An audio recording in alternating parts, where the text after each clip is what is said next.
Hola, soy Valentina Castillo, diseñadora gráfica y bordadora. Mi trabajo lo puedes encontrar en mis redes sociales o en el libro I Love My Dog Embroidery de Makiko Art, donde bordé más de 40 razas de perritos. Desde chica me he identificado mucho con el hazlo tú mismo. Esta motivación por la autogestión me llevó a trabajar con las manos y rápidamente pasé de pintar y dibujar al bordado.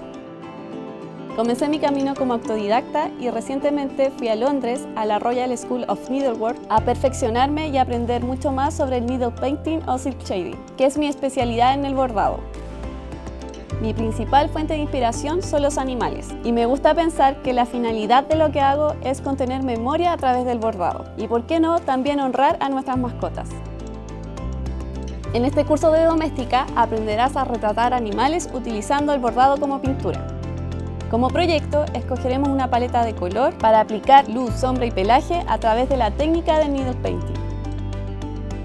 Y así terminar con un retrato bordado de un animal a tu elección. Primero te mostraré los materiales que necesitaremos para trabajar. Veremos ejemplos de fotografías para realizar el boceto.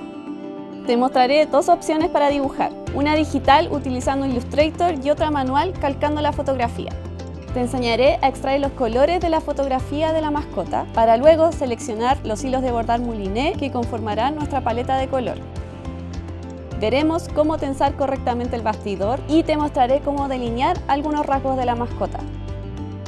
Trabajaremos los ojos para enfatizar la personalidad y también la nariz, donde aprenderemos de volumen. Te enseñaré a bordar el pelaje, algo esencial para darle textura y realismo al retrato. Paso a paso iremos completando el rostro de nuestra mascota. Además te enseñaré a aplicar detalles como los bigotes como último paso de nuestro bordado. Al final de este curso sabrás cómo plasmar el retrato de tu mascota en un bordado.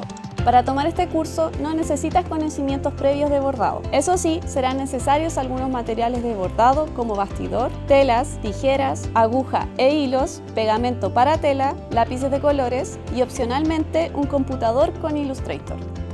Este curso va dirigido a bordadores, ilustradores, diseñadores, artistas y a todas las personas interesadas en aprender nuevas técnicas de bordado.